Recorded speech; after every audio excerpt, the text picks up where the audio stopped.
பிதா குமாரன் பரிசுத்தாவின் நாமத்தினாலே ஆமென்.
ஜெபம் செய்வோம்.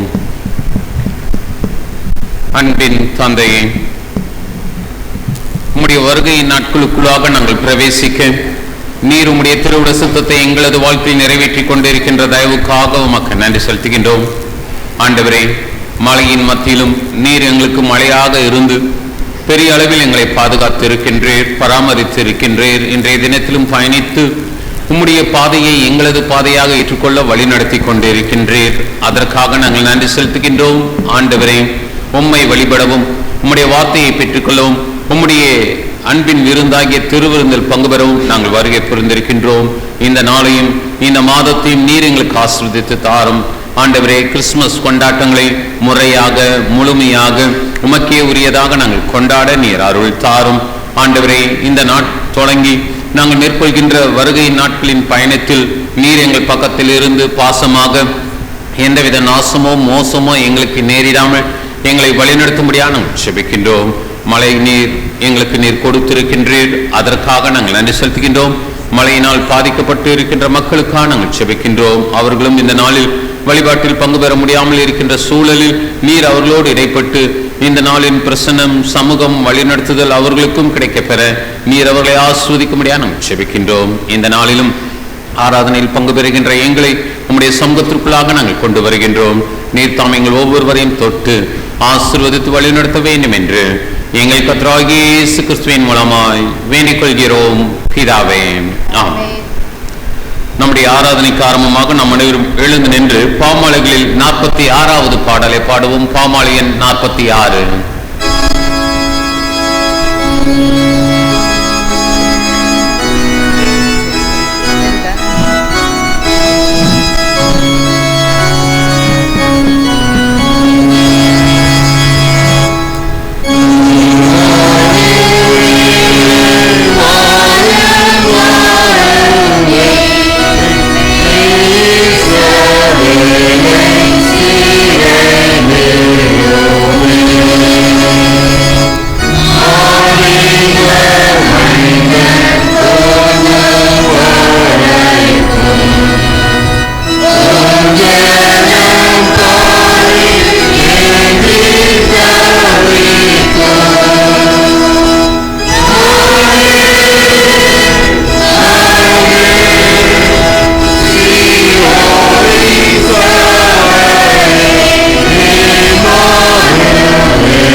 Amen.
நாம் அனைவரும் நின்ற வண்ணமாக திருவிருந்த ஆராதனை முறைமையை பின்பற்றுவோம். நின்ற வண்ணமாக ஜெபம் செய்வோம்.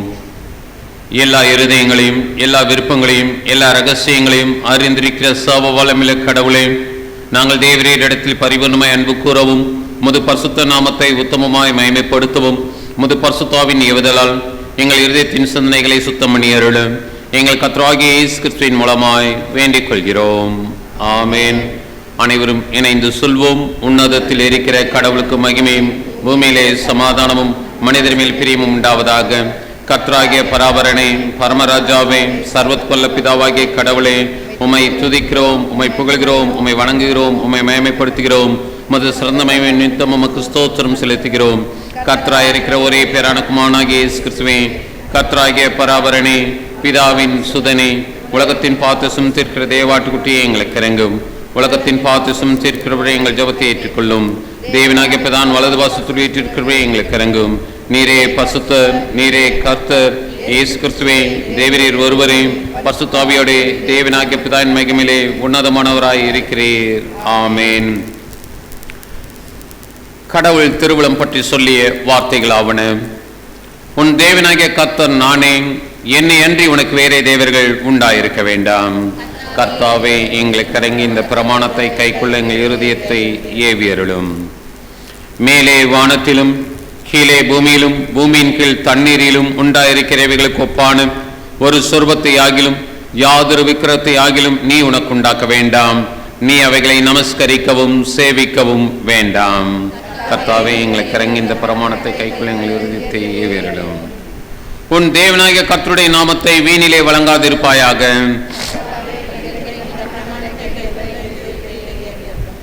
ஓய்வு நாளை பரிசுத்தமாய் ஆசரிக்க நினைப்பாயாக. 6 நாளும் நீ வேலை செய்து உன் கிரியைகளை எல்லாம் நடப்பிப்பாயாக. 7ஆம் நாளோ உன் தேவனாகிய கர்த்தருடைய ஓய்வு நாள்.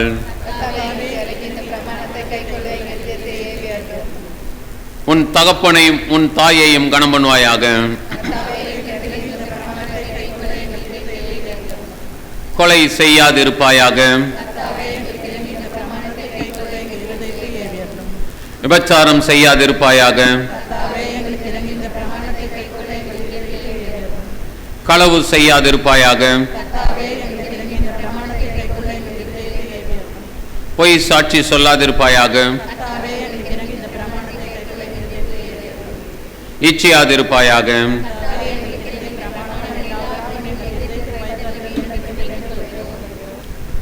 பிரியமானவர்களே, நாம் இப்போது கடவுளுடைய மகா பரிசுத்த வசனத்தை கேட்கவும் ஆண்டவருடைய சரீரத்தையும் இரத்தத்தையும் பெற்றுக்கொள்ளவும் இங்கே கூடி வந்திருக்கிறோம். உத்தம மனஸ்தாபத்தோடும் உண்மையான விசுவாசத்தோடும் அவரிடத்தில் கிட்டி சேருவதற்காக கடவுளுடைய கிருபையை தேடி முழங்காற்படியிட்டு அமைதியாக நம்மை நாமே சோதித்தறிவோமாக.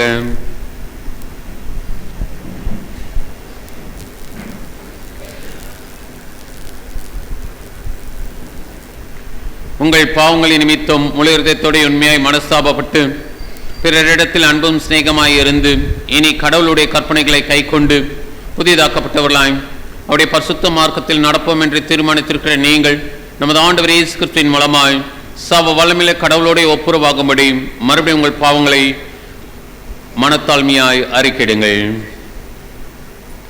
அனைவரும் இணைந்து சொல்வோம். பரமபிதாவே, உமக்கு விரோதமாகவும் எங்கள் அயலாருக்கு விரோதமாகவும் பாவம் செய்தோம் என்று அறிக்கையிடுகிறோம். ஒளியில் நடாமல் இருளில் நடந்து வந்தோம். கிறிஸ்துவின் நாமத்தை சொல்லியும் தீமை விட்டு விலகவில்லை. எங்களுக்கு இறங்க வேண்டும் என்று உம்மிடம் மன்றாடுகிறோம். இயேசு கிறிஸ்து நிமித்தம் எங்கள் பாவங்கள் எல்லாவற்றையும் மன்னியும்.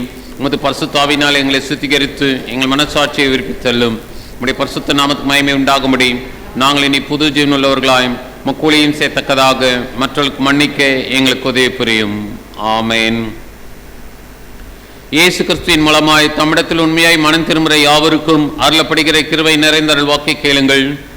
வருத்தப்பட்டு பாரம் சுமைக்கிறவர்களையும் நீங்கள் எல்லாரும் என்னிடத்தில் வாருங்கள், நான் உங்களுக்கு இளைப்பாறுதல் தருவேன்.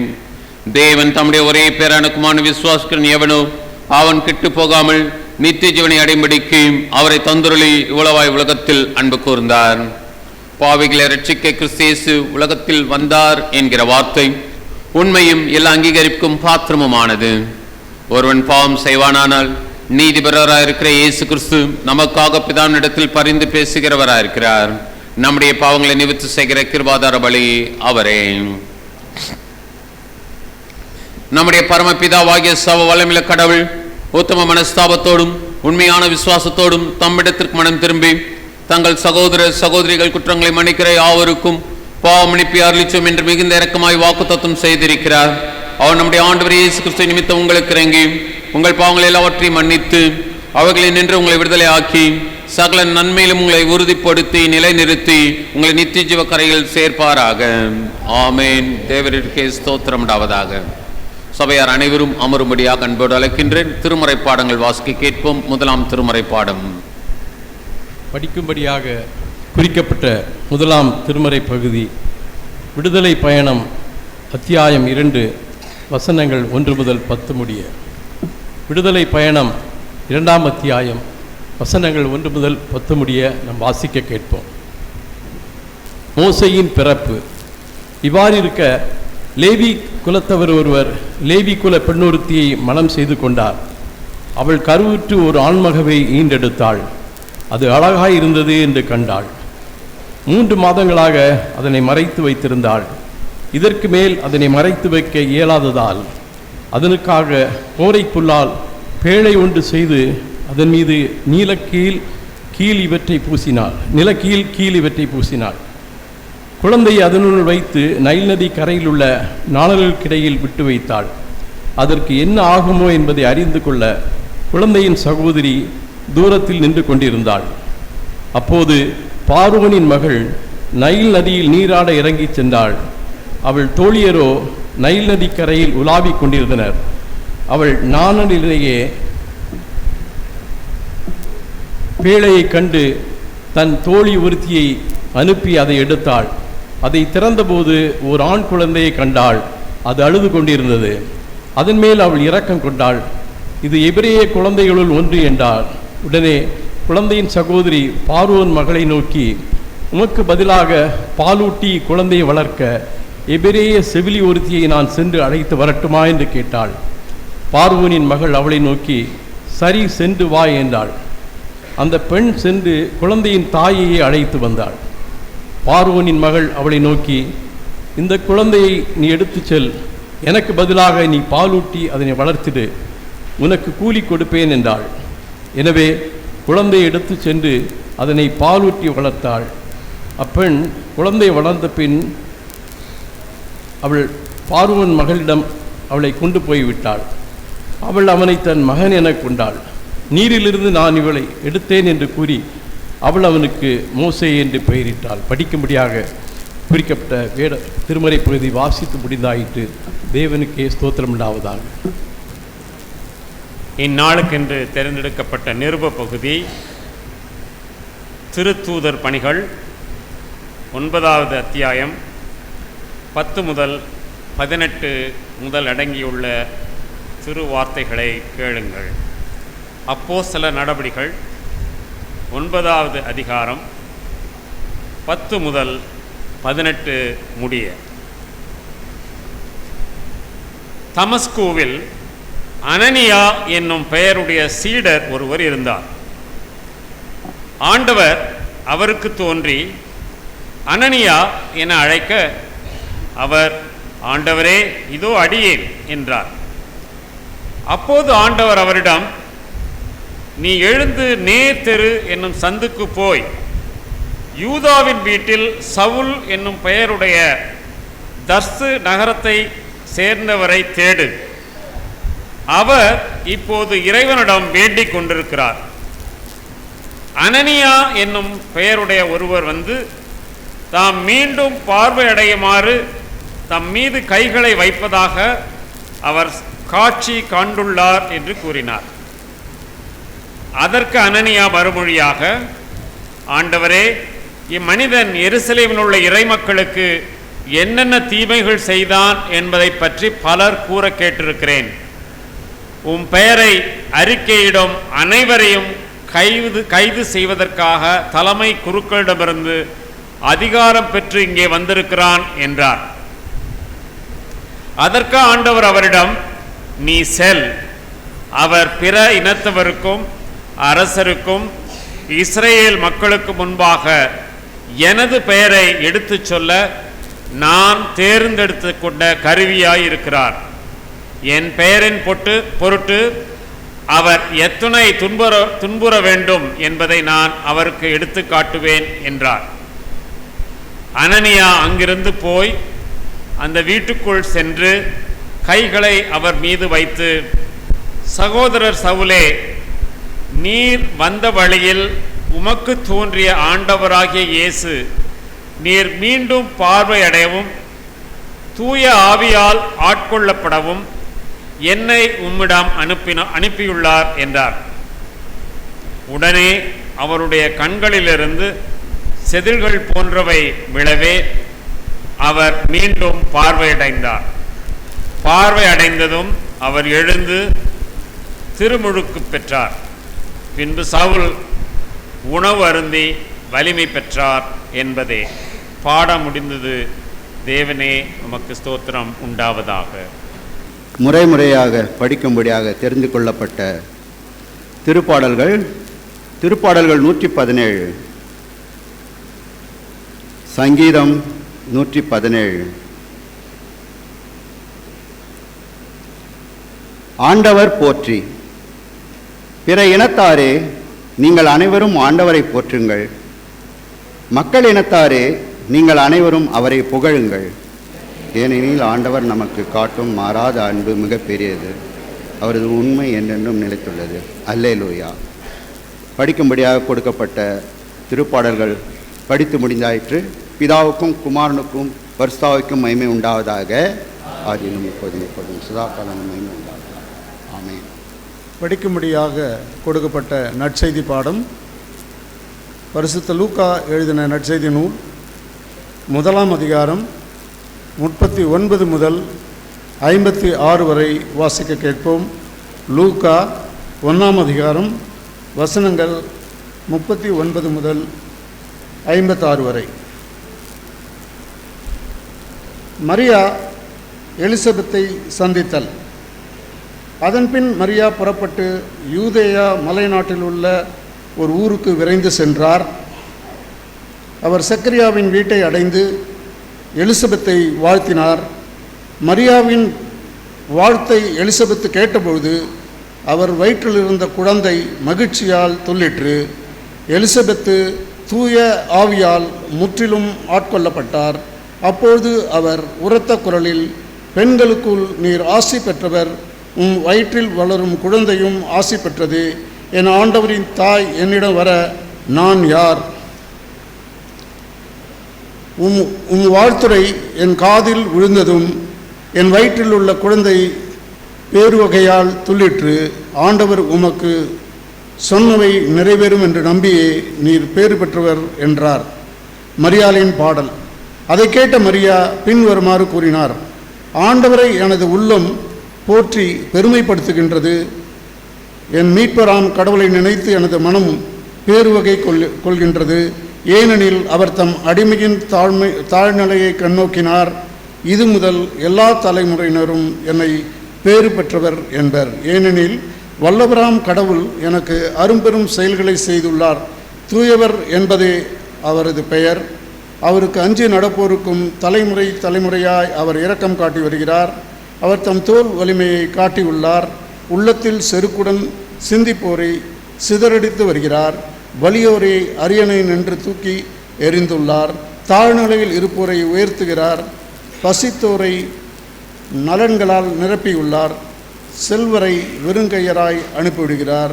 மூதாதையருக்கு உரைத்தபடியே அவர் ஆபிரகாமையும் அவர் தம் வழிமரபினரையும் என்றென்றும் இரக்கத்தோடு நினைவில் கொண்டுள்ளார். தம் ஊழியராகிய இஸ்ரேலுக்கு துணையாக இருந்து வருகிறார். மரியா ஏறக்குறைய 3 மாதம் எலிசபெத்தோடு தங்கி பின்பு தம் வீடு திரும்பினார் என்பதை வாசிக்கும்படியான நற்செய்தி பாடம் வாசித்தாயிற்று. கிறிஸ்துவுக்கே மகிமை உண்டாவதாக. ஆமென். நாம் அனைவரும் நின்ற வண்ணமாக கீர்த்தனைகளில் 65வது பாடலை பாடுவோம். அப்போது நாம் நம்முடைய சந்தாக் அவர்களையும் நன்றி படையல் காணிக்கையும் இறைவனுக்கென்று படைப்போம். கீர்த்தனை 65.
அன்பின் தந்தையே, புதியதொரு காலகட்டத்தை எங்களது வாழ்க்கையில் அனுமதித்திருக்கின்ற தாயும் தந்தையும் ஆகிய இறைவனே, உம்மை துதிக்கின்றோம், உம்மை போற்றுகின்றோம், உம்முடைய பாதத்தை பணிகின்றோம். ஆண்டவரே, தகுதியற்ற எங்களது வாழ்க்கையில் நீர் இடைப்பட்டு இடையூறுகள், இன்னல்கள், இடைவெளிகள் இவற்றை அகற்றி இனிய பயணத்தை எங்களது வாழ்க்கை பயணமாக தந்து இப்போதும் உம்முடைய திருவருகையின் நாட்களுக்குள்ளாக நாங்கள் கடந்து வருவதற்கும் நீர் கரம் கொடுத்து உதவி கொண்டிருக்கின்றீர். உம்முடைய மேலான உதவுதலுக்காக, உம்முடைய வழி நடத்துதலுக்காக நாங்கள் நன்றி படையிலே எடுக்கின்றோம். ஆண்டவரே, கிறிஸ்மஸ் காலங்களுக்குள்ளாக கடந்து வரும்படியாக நீர் எங்களுக்கு அருள் பாவித்திருக்கின்றீர். அதற்காக நாங்கள் நன்றி செலுத்துகின்றோம். தகுதியற்ற எங்களது வாழ்க்கையில் நீர் இத்தகைய பாக்கியத்தையும் இத்தகைய ஆசீர்வாதத்தையும் அருட்கொடையையும் தந்திருக்கின்றீர். அதற்காகவும் நாங்கள் நன்றி செலுத்துகின்றோம். ஆண்டவரே, எந்த வருடமும் இல்லாத வண்ணமாக இந்த வருடம் உமக்கே உரியவர்களாக நாங்கள் செயல்படவும், அதன் மூலமாக எங்களது வாழ்க்கையில் முற்றிலும் ஒரு வேறுபாடு என்பது உம்முடைய திருமறை சார்ந்து, உம்முடைய திருநாமம் சார்ந்து காணப்படவும் நீர் எங்களை ஆசீர்வதிக்கும்படியாக நாங்கள் செபிக்கின்றோம். உம்முடைய நற்செய்தியை பெற்றுக்கொண்ட நற்செய்தி வாகனங்களாக தொடர்ந்து இந்த சமுதாயத்தில் நாங்கள் பயணிக்கவும், எங்களை பார்ப்பவர்கள் நற்செய்தி ஆகிய உம்மை பார்க்க நீர் எங்களை ஆசீர்வதிக்கும்படியாக நாங்கள் செபிக்கின்றோம். இந்த நேரத்திலும் நாங்கள் எங்களையே மறைத்து உம்முடைய வார்த்தைக்குள்ளாக கடந்து வர நீர் எங்களை ஆட்கொண்டு ஆசீர்வதித்து வழிநடத்த வேண்டும் என்று எங்கள் கர்த்தராகிய இயேசு கிறிஸ்துவின் மூலமாய் வேண்டிக் கொள்கிறோம் பிதாவே, ஆமென். கிறிஸ்துவுக்குள் அருமையானவர்களே, உங்கள் அனைவரும் கர்த்தராகிய இயேசு கிறிஸ்துவின் திருப்பெயரில் வாழ்த்துகின்றேன். நாம் அனைவரும் அதிகமாக இந்த நாளில் சந்தோஷப்பட வேண்டும். காரணம், நமக்கும் இந்த அட்வென்ட் காலங்களை, திருவருகையின் நாட்களை கடவுள் இந்த வருடத்தில் வாய்க்க செய்திருக்கின்றார். ஒருவேளை சற்று யோசித்து பார்க்கும்போது நம்முடைய அண்டை நாடாகிய இலங்கையில் இன்றைக்கு மக்கள் அதிகமாக கஷ்டப்படுவதை நீங்கள் அறிவீர்கள். நமக்கு அருகில் இருக்கின்ற யூனியன் டெரிட்டரி ஆகிய புதுச்சேரியிலும் மக்கள் அதிகமாக மழையினால் கஷ்டப்பட்டு கொண்டிருப்பதை அறிவீர்கள். நம்முடைய தமிழகத்திலும் பல இடங்களில் பலர் கஷ்டப்பட்டு கொண்டிருக்கின்றார்கள். இதன் மத்தியில் நாம் வருகையின் நாட்களை பெற்றிருக்கின்றோம். இதை நாம் அர்த்தம் உள்ளதாக, ஆண்டவருக்குரியதாக வெளிப்படுத்த வேண்டியது நம்முடைய கடமையாக இருக்கின்றது. அதற்கு இந்த நாளிலேயே நம்முடைய ஈடுபாட்டை வெளிப்படுத்துகின்ற விதத்தில் இந்த நாளில் காணிக்கையின் போது நம்முடைய பகிர்தலை ஏழை எளிய மக்கள் சார்ந்து நாம் வெளிப்படுத்தினோம். இதில் நம் ஒவ்வொருவருடைய கரமும் இணைக்கப்பட்டதாக இருக்க வேண்டும். ஒவ்வொருவருடைய குடும்பமும் அதில் தன்னுடைய பெயரை பதிவு செய்ததாக இருக்க வேண்டும். அது இந்த வருஷத்திற்குரிய, இந்த ஆண்டிற்குரிய ஆசீர்வாதமாக நமக்கு காணப்படும். இத்தகைய சூழ்நிலையில் நமக்கு கொடுக்கப்பட்டிருக்கின்ற சிந்தனை தலைப்பு யாதெனில், நற்செய்தியை கொண்டாடுதல். Celebrating the good news. கிறிஸ்துவுக்குள் அருமையானவர்களே, செலிப்ரேஷன் என்ற வார்த்தை கிறிஸ்தவத்துக்கே உரிய ஒரு வார்த்தை.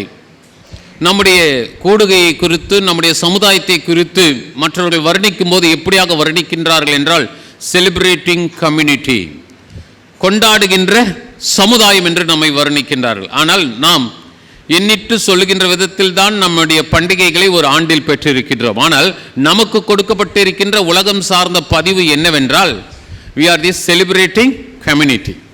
காரணம் என்ன? 2 இருந்தாலும் சரி, 3 இருந்தாலும் சரி, அதை அர்த்தத்தோடு நம்முடைய ஆண்டவர் நமக்கு தந்திருக்கின்றார். நமக்கு இருக்கின்ற சிறப்பு என்ன? இயேசுவின் பிறப்பு, இயேசுவின் உயிர்ப்பு, இயேசு நமக்கு திருச்சபையை திறந்து கொடுத்த பெந்தேகோஸ்தே திருநாள். இந்த 3ஐயும் நாம் அதிகமாக முக்கியப்படுத்துகின்றோம். இந்த சூழ்நிலையில் இன்றைய தினத்தை குறித்து நாம் யோசித்து பார்ப்போம் என்றால், திருவருகையின் நாட்களுக்குள்ளாக வந்திருக்கின்றோம். நாம் ஆண்டினை எப்படி கணக்கிடுகின்றோம் என்றால், ஜனவரி முதல் டிசம்பர் வரையிலும், கல்வி நிறுவனத்திற்கு செல்வோம் என்றால் ஜூன் முதல் மே வரையிலும், தொழிற்சாலைகளுக்கு செல்வீர்கள் என்றால் ஃபினான்ஷியல் இயர். அவ்வாறு நாம் யோசித்து பார்க்கும்போது திருச்சபை என்பது எப்படியாக நாட்காட்டியின் மூலமாக வர்ணிக்கப்படுகின்றது என்றால், அட்வென்ட் ஞாயிறு முதல் தான் ஆரம்பிக்கப்படுகின்றது. அப்படி என்றால் நாம் புதியதொரு காலகட்டத்திற்குள்ளாக, புதியதொரு ஆண்டிற்குள்ளாக நாம் வந்திருக்கின்றோம். இந்த நாள் சார்ந்துதான் இறைவனுடைய வருகையை நாம் அதிகமாக முக்கியப்படுத்துகின்றோம். அதிலும் இந்த வருடத்தில் நமக்கு கொடுக்கப்பட்டிருக்கின்ற மேலான ஆசீர்வாதம் என்னவென்றால், அதை நாம் முதல் தேதியிலேயே பெற்றிருக்கின்றோம். The first day of the month. இது ஒரு சிறப்பு. ஏனென்றால் இயேசுவின் பிறப்பை கொண்டாடுகின்ற நாம் திறந்த மனதுடையவர்களாக அவரது பிறப்பை இந்த உலகத்திற்கு வெளிப்படுத்த வேண்டும் என்பதற்காக இந்த சிறப்பு என்பது இந்த வருடத்தில் நமக்கென்று கொடுக்கப்பட்டிருக்கின்றது. இந்த ஆண்டின் கடைசி மாதம், ஆனால் முதல் தேதி அனைவரும் வருகை புரிவதற்கேற்ற ஒரு வழிபாடாக இந்த வழிபாடு காணப்படுகின்றது.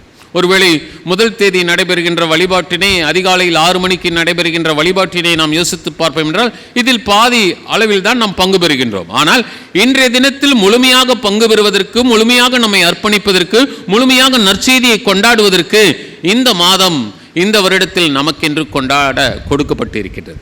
இன்றைக்கு நாம் சற்று யோசித்து பார்க்க வேண்டும். எந்த விதத்தில் நாம் நம்முடைய கொண்டாட்டங்களை வெளிப்படுத்த போகிறோம்? In what way we will explicit our own celebration in our day-to-day life? இன்றைய சூழலில், இன்றைய காலகட்டங்களில் நாம் எத்தகைய விதத்தில் இந்த கொண்டாட்டங்களை வெளிப்படுத்த போகின்றோம்? சற்று நாம் யோசித்து பார்க்க வேண்டும். இங்கு என்ன சொல்லப்படுகின்றது? நற்செய்தியை கொண்டாடுங்கள். Celebrating the good news. இன்றைக்கு நமக்குள் நற்செய்தி இருக்கின்றதா? நற்செய்தி என்றால் இயேசுவின் பிறப்பு. இயேசுவின் பிறப்பு என்னுடைய இதயத்தில், இல்லத்தில் பிறந்த ஒரு நிகழ்வாக, வரலாற்று நிகழ்வாக, வரலாற்று பதிவாக அது காணப்பட வேண்டும். இன்றைக்கு இயேசுவின் பிறப்பை குறித்து யோசித்து பார்ப்போம் என்றால் அது சிறப்பாக இருப்பதற்கு காரணம் என்ற வரலாற்று பதிவு. இன்றைக்கு நம்முடைய ஆண்டவராகிய இயேசு கிறிஸ்துவின் பிறப்பை குறித்து சொல்ல வேண்டும் என்றால் where we can celebrate our own historical Jesus. We are giving importance to the historical Jesus. நாம் செலிப்ரேட் பண்ணுவது, நாம் கொண்டாடுவது வரலாற்றில் வந்த மனிதராகிய கடவுளின் திருக்குமாரனாகிய இயேசு கிறிஸ்து. இன்றைக்கு இந்த ஹிஸ்டாரிக்கல் ஜீசஸை, வரலாற்று இறைமைந்தன் இயேசுவை கொண்டாடுகின்ற நாம் உண்மையான கொண்டாட்டத்தை வெளிப்படுத்த வேண்டும். இது ஒரு புனைவு கதை அல்ல, இது ஒரு மித்தாலஜி கிடையாது. இது நடந்த நிகழ்வு, பூமியில் நிகழ்ந்த நிகழ்வு, உலகத்தில் அனைவரும் பார்க்க நடந்த நிகழ்வு. உலகத்தில் பதிவுகள் இருக்கின்றது.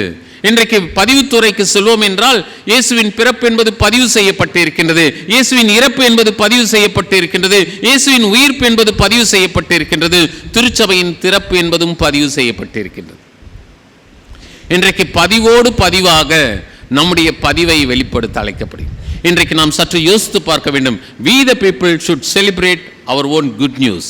What is our own good news? The birth of baby Jesus. Baby Jesus is the good news to us. இன்றைக்கு நம்முடைய வாழ்க்கையில் நமக்கு கொடுக்கப்பட்டிருக்கின்ற நற்செய்தி என்ன? எனக்காக என்னுடைய ஆண்டவர் இயேசு கிறிஸ்து இந்த மண்ணின் மைந்தராக பிறந்திருக்கின்றார். இன்றைக்கு வாசிக்கேட்ட நற்செய்தி பகுதியை பார்க்கும்போது அங்கு மரியாளையும் எலிசபெத்தையும் பார்க்கின்றோம். They are celebrating their own life in a different angle. ஏன்? கிடைக்க கூடாதது கிடைத்து விட்டது. Unexpected. அவர்கள் எதிர்பார்க்கவே இல்லை. அவர்களது வாழ்க்கையில் கடவுள் குறுக்கிடுகின்றார். இன்றைக்கு இயேசு கிறிஸ்துவின் பிறப்பு என்பது உங்களது வாழ்க்கையில் எப்படி இருக்க வேண்டும் என்றால் அந்த தெய்வீக தன்மை என்பது உங்களது வாழ்க்கையில் ஊடுருவி இருக்க வேண்டும். You should have such a penetration of providence of God. இன்றைக்கு பல நேரங்களில் we are not having such a penetration of the providence of God. இன்றைக்கு நம்முடைய வாழ்வியலில் நாம் தெரிந்து கொள்ள வேண்டியது கடவுளுடைய தனித்தன்மை என்பது நம்முடைய வாழ்க்கையில் ஊடுருவதில்லை. இன்றைக்கு ஊடுருவ நாம் நம்முடைய உள்ளத்தை பதப்படுத்த வேண்டும், பக்குவப்படுத்த வேண்டும். அதற்காகத்தான் இந்த தலையகம் என்பது நமக்கு கொடுக்கப்பட்டு இருக்கின்றது. நற்செய்தியை கொண்டாட வேண்டும். இதுவரையிலும் கிறிஸ்துமஸ் பண்டிகை எப்படி கொண்டாடினோமோ இன்றைக்கு நாம் திட்டமிட வேண்டும். அதை பல கட்டங்களாக, பல வட்டங்களாக, எந்தவித தடையுமின்றி நாம் கொண்டாட வேண்டும். காரணம், எனக்காக விண்ணுலகத்தை துறந்து மண்ணுலகத்தில் பாலகனாக பிறந்தார். அந்த வருகை நாட்களுக்குள்ளாக வருகின்றேன். முதலாவது வருகையை சுவைத்துக் கொண்டிருக்கின்ற நான் இரண்டாம் வருகைக்கு ஆயத்தப்பட வேண்டும். We are anticipating the second coming of Lord Jesus. அந்த ஆன்டிசிபேஷன் என்பது, அந்த எதிர்பார்ப்பு என்பது நம்மில் முழுமையாக காணப்பட வேண்டும். ஆகவேதான் இங்கு சொல்லப்படுகின்றது, you should celebrate your own good news in a eminent way. சரியான முறையில் நீங்கள் நற்செய்தியை கொண்டாட வேண்டும். இன்றைக்கு நம்மில் பலர் கொண்டாட்டத்தில் ஈடுபடுகின்றோம். ஆனால் கொண்டாட்டங்கள் பல விதங்கள். உலகம் சார்ந்தது, உள்ளம் சார்ந்தது, உறவு சார்ந்தது, ஊதியம் சார்ந்தது, இப்படி வகைப்படுத்தி கொண்டே போகலாம். ஆனால் கடவுள் எதிர்பார்ப்பது என்ன? இங்கு உறவு முக்கியப்படுத்தப்பட வேண்டும், உள்ளம் முக்கியப்படுத்தப்பட வேண்டும், உணர்வு உயர்த்தப்பட வேண்டும், உண்மை உயர்த்தப்பட வேண்டும். இன்றைக்கு நம்முடைய வாழ்க்கையில் உண்மை நாயகர், வரலாற்று மனிதர் இயேசு கிறிஸ்துவின் வருகையை நாம் சற்று யோசித்து பார்க்க வேண்டும். முதலாவது வருகையை நாம் சிந்தித்து விட்டோம். முதலாவது வருகையை சுவைத்து கொண்டு இருக்கின்றோம். இரண்டாவது வருகைக்கு ஆயத்தப்பட்டு கொண்டு இந்த கிறிஸ்துமஸ் காலகட்டங்களுக்குள்ளாக நாம் பிரவேசிக்க வேண்டும். உண்மையாகவே என்னுடைய வீடு அவரது குடிலாக இருக்க வேண்டும். என்னுடைய வீடு, என்னுடைய இதயம் அவர் பிறப்பதற்குரிய ஒரு இடமாக இருக்க வேண்டும். இதுதான் இன்றைக்கு நமக்கு கொடுக்கப்பட்டிருக்கின்ற அழைப்பாக இருக்கின்றது. ஆகவே நாம் அனைவரும் நற்செய்தி பெற்றுக்கொண்டவர்கள். நற்செய்தியை பெற்றுக்கொண்ட நாம் அமைதியாக இருக்கக்கூடாது, கொண்டாட வேண்டும். அந்த கொண்டாட்டம் என்பது நாம் பகிர்தலில் வெளிப்படுத்த வேண்டும். இன்றைக்கு மிகவும் சந்தோஷமாக இருந்தது. நாம் திருமேசின் அருகில் நமக்கு தெரியாதவர்களுக்கென்று ஆடைகளையே அணிகலன்களை படைக்கின்றோம். காரணம் என்ன? நான் பெற்ற இன்பத்தை மற்றவர்களும் சுவைக்க வேண்டும். நான் இந்த கிறிஸ்துமஸ் பண்டிகையில் புது ஆடைகளை உடுத்திக் கொள்கின்றேன், மற்றவர்களும் உடுத்திக் கொள்ள வேண்டும். ஏனென்றால் எனக்கு வெகுமதியாக, எனக்கு அன்பளிப்பாக, பரிசாக இயேசு கிறிஸ்து கொடுக்கப்பட்டார். It is very individualistic. இன்றைக்கு இயேசு கிறிஸ்து கொடுக்கப்பட்டது தனிநபர் சார்ந்த ஒரு நிகழ்வு. ஒவ்வொரு மனிதனும் இயேசு கிறிஸ்துவை ஏற்றுக்கொண்டால், அந்த குட் நியூஸை ஏற்றுக்கொண்டால், அந்த நற்செய்தியை ஏற்றுக்கொண்டால் கொண்டாடாமல் இருக்க முடியாது. இன்றைக்கு யார் யாருக்கெல்லாம் கொடுக்க வரலையோ, they are not celebrating good news. They are not giving importance to Lord Jesus. If you are giving importance to Lord Jesus, you will have something different as your own celebration. இன்றைக்கு நம்முடைய வாழ்வியலில் இதை நாம் நன்றாக புரிந்து கொள்ள வேண்டும். நாம் அமைதியாக இருக்கலாம், யாரோடும் பேசாமல் இருக்கலாம், ஆனால் நமக்குள் நற்செய்தி இருக்குமே என்றால் அது செயல்பாட்டில் வெளிப்படுத்தப்படும். அதை தான் எலிசபெத் வாழ்க்கையிலும் மரியாளின் வாழ்க்கையிலும் நாம் பார்க்க முடியும். 2 பெண்கள், 2 தாயார், 2 இளம் பெண்கள், ஒருவர் முதியவர், ஒருவர் இளமையானவர். இருவருடைய வாழ்க்கையிலும் கடவுளுடைய டிவைன் இன்டர்வென்ஷன் என்பது, டிவைன் பிளான் என்பது வெளிப்படுத்தப்படுகின்றது. இன்றைக்கு நம்முடைய வாழ்க்கையில் குட் நியூஸை நம்ம செலிப்ரேட் பண்ணுறோன்னா, we will have such a divine intervention. We will have our own divine plan. அந்த டிவைன் பிளான், தெய்வீக திட்டம் என்ன? கடவுள் குறுக்கிடுகின்றார். This is இந்த நிகழ்வு என்பது எதிர்பார்க்காத ஒரு நிகழ்வு. எலிசபெத் இருக்கின்றார்கள். அந்த காட்சியை நாம் சற்று இந்த நேரத்தில் புரிந்து கொள்ள வேண்டும். அவர்கள் எப்போதும் போல தன்னுடைய பணிகளில் ஈடுபட்டு கொண்டிருக்கிறார்கள். சகரியா தன்னுடைய சமயம் சார்ந்த பணியை செய்து கொண்டிருக்கின்றார். அங்குதான் நாம் பார்க்க வேண்டும், where we can see the intervention of God. கடவுளுடைய குறுக்கிடுதல், கடவுளுடைய ஈடுபாடு, கடவுள் அங்கு முறைப்படுத்துகின்றார். அவர்களுக்குள் குழந்தை இல்லை என்ற ஒரு நிகழ்வு. வரலாற்றில் அவர்கள் அதிகமாக கஷ்டப்பட்டு கொண்டு இருக்கின்றார்கள். இன்றைக்கும் சரி, அன்றைக்கும் சரி, குழந்தை இல்லை என்பது அனைவருக்கும் கஷ்டமான ஒரு நிகழ்வுதான். நம்முடைய குடும்ப வாழ்க்கையில் குழந்தை செல்வங்கள் இறைவனால் அருளப்படுகின்றது. குழந்தைகள் கொடுக்கப்படுவது குடும்பத்தில் குதூகலத்தை ஏற்படுத்துவதற்காக. ஆனால் எலிசபெத் சகரியாவின் வாழ்க்கையில் அது காணப்படவில்லை. அவர்கள் எத்தனிக்கின்றார்கள், எதிர்பார்க்கின்றார்கள், கிடைக்கவில்லை, வயதாகிவிட்டது. அப்போது அங்கு தூதன், ஒரு ஏஞ்சல் வருகின்றார். அவர் சொல்லுகின்றார், உன்னுடைய மனைவிக்கு குழந்தை பிறக்க போகுது. அப்போது சகரியா சந்தேகப்படுகின்றான். He was so suspicious. He was not in a position to take it as granted. அந்த செய்தியை தனக்கே கொடுக்கப்பட்டதாக எடுத்துக்கொள்வதற்கு அவனுக்கு மனதில்லை. ஏனென்றால் உலகத்தை பார்க்கின்றான், மெடிக்கல் சயின்ஸை பார்க்கிறான். என்ன சொல்றான்? This is highly impossible. என்னுடைய மனைவிக்கு வயதாகிவிட்டது, உடல் கூறுகள் அதற்குரியதாக இல்லை, இது நடக்காது. சந்தேகப்பட்டான், அவனது வாய் அடைக்கப்பட்டது. சந்தேகப்படும் போது நீ சத்தியத்தை அறிவிக்க வேண்டாம் என்று கடவுள் சொல்லிவிடுகின்றார். இன்றைக்கு சத்தியம் நமக்கு கொடுக்கப்படும் போது நாம் சந்தேகப்படக்கூடாது. நீங்கள் யோசித்து பாருங்கள், சகரியா அன்று முதல், சந்தேகப்பட்ட அன்று முதல் குழந்தை பிறப்பு வரையிலும் பேச முடியாமல் இருந்தான். He was not in a position to celebrate the good news. இன்றைக்கு நானும் நீங்களும் இந்த சூழலில் சந்தேகப்படக்கூடாது. என்னுடைய ஆண்டவர் எனக்காக பிறந்திருக்கின்றார், அவர் என்னுடைய வாழ்க்கையில் எதையும் செய்ய முடியும். அவரால் எதையும் செய்ய முடியாத ஒரு சூழல் கிடையவே கிடையாது. எந்த சூழலிலும் அவர் நம்முடைய வாழ்க்கையில் குறுக்கிட முடியும். இது எலிசபெத்தின் வாழ்க்கை. அங்கு ஆசாரிய பணியில், சமய பணியில் ஈடுபட்டு கொண்டிருந்த சகரியாவின் வாழ்க்கையில் இத்தகைய ஒரு காரியம் நடந்துவிட்டது. காரணம் என்ன? அவன் ஆண்டவரினுடைய பணியை செய்கின்றான். ஆண்டவருடைய பணியை செய்கின்றவன் சந்தேகப்படக்கூடாது. சந்தேகப்பட்டான், சத்தியத்தை மறுத்தான், சத்தியத்தை மறைத்தான். அவனுக்கு சத்தியத்தை வெளிப்படுத்துகின்ற வாய்ப்பு நிராகரிக்கப்பட்டது ஒரு குறிப்பிட்ட காலகட்டம். இங்கு மரியாளை பார்ப்போம். மரியாளுக்கும் இளம் வயது, திருமணமாகி இருக்கின்றது, நிச்சயிக்கப்பட்டு இருக்கின்றாள், அவ்வளவுதான். ஆனால் அங்கு கடவுளுடைய இன்டர்வென்ஷனை பார்க்கின்றோம். வரலாற்றில் ஈடுபடுகின்றவர் நம்முடைய கடவுள். இது ரொம்ப முக்கியம். இன் அவர் history we can see the intervention of God. நம்முடைய ஆண்டவர் வரலாற்றில் வந்தவர், வரலாற்றில் ஈடுபடுபவர், யாரையும் விட்டு வைப்பதில்லை. எல்லாருடைய வரலாறும் அவருக்கு தெரியும். அந்த வரலாற்றில் நாம் இடம் கொடுக்கும் போது, நாம் அவரை ஏற்றுக்கொள்ளும் போது அவர் தன்னுடைய பதிவை வெளிப்படுத்துகின்றார். இங்கு மரியாள் இருக்கின்றால், ஒரு சாதாரண இடத்தில் இருக்கின்றாள், ஒரு ஒதுக்குப்புறத்தில் இருக்கின்றாள், ஒரு ஓரத்தில் இருக்கின்றாள். ஆனால் அவளது வாழ்க்கையில் கடவுள் குறுக்கிடுகின்றார். சாதாரண பெண்மணியை தெரிவு செய்து அசாதாரணமான விதத்தில் ஆஸ்வதிக்கின்றார். Ordinary person becomes extraordinary. Ordinary person becomes extraordinary. ஏன்? உலகத்தின் மீட்பரை சுமக்கின்ற ஒரு திருக்கருவியாக அவள் உயர்த்தப்பட்டாள். இங்கு அவளும் கேட்கின்றாள், ஆண்டவரே நான் புருஷனை அறியேனே. உலகம் சார்ந்து பேசுகின்றாள், உறவு சார்ந்து பேசுகின்றாள். அங்கு உதவாத காரியம் போல் தெரியலாம், ஆனால் அவள் உலகத்தின் தன்மையை வெளிப்படுத்துகின்றாள். அங்கு சொல்லப்படுகின்ற உண்மை என்ன? கடவுளால் முடியாத காரியம், தேவனால் கூடாத காரியம் ஒன்றுமில்லை. கிறிஸ்துவுக்குள் அருமையானவர்கள், இந்த இரண்டையும் நாம் மனதில் வைத்து இன்றைக்கு நம்முடைய நற்செய்தி கொண்டாட்டங்களை நாம் பார்க்க வேண்டும். அங்கு மரியாள் சந்தேகப்பட்டால், உலகம் சார்ந்து யோசித்தால், அவளுக்கு எந்த விதமும் கொடுக்கப்படவில்லை. ஏனென்றால் அவள் சாதாரண பெண்மணி. ஆனால் சகரியாவுக்கு தண்டனை கொடுக்கப்பட்டது. இது நாம் நன்றாக புரிஞ்சுக்கணும். நானும் நீங்களும் சகரியாவுடைய இடத்துல தான் இருக்கிறோம். நாம் அனைவரும் தெரிந்தெடுக்கப்பட்ட ஆசாரிய கூட்டம். இன்றைக்கு நானும் நீங்களும் கடவுள் சொல்றதை சந்தேகப்பட்டோன்னா நமக்கு இந்த மாதிரி பிரச்சனை தான். இன்னைக்கு யோசித்து பாருங்க, பல நேரத்தில் கடவுள் தரேன்னு சொன்னதை நம்ம சந்தேகப்பட்டிருப்போம். அது ஒரே நாளில் வர வேண்டியது 9 வருஷம் ஆகும். கானான் தேசத்துக்கு எப்படி போனாங்களோ அப்படி ஆயிடும். காரணம் என்னன்னா, நம்முடைய சந்தேகம் நமக்கு ஒரு stumbling stone, stumbling black. We should not have such a stumbling stone, but we should make the stumbling stone as our own stepping stone towards our own faith, towards our own future. இன்றைக்கு stumbling ஸ்டோனையே நம்ம பெருசுப்படுத்தணும்னா, we will never have such a stepping stone in our own life. ஒரு படிக்கல்ல பெற்றுக்கொள்ள முடியாது. படிக்கல்ல ஏறினா தான் மேலே ஏற முடியும். இங்கு நற்செய்தியை கொண்டாடுவதற்கு நாம் அழைக்கப்பட்டு இருக்கின்றோம். மரியாளையும் நம்முடைய எலிசபெத்தையும் வைத்து பார்ப்போம் என்றால், முதலாவதாக அவர்களது வாழ்க்கையில் ஏன் நற்செய்தி அவர்கள் கொண்டாடினார்கள் என்று பார்க்கும்போது, ஏன் இருவரும் பாடல் பாடுகின்றார்கள்?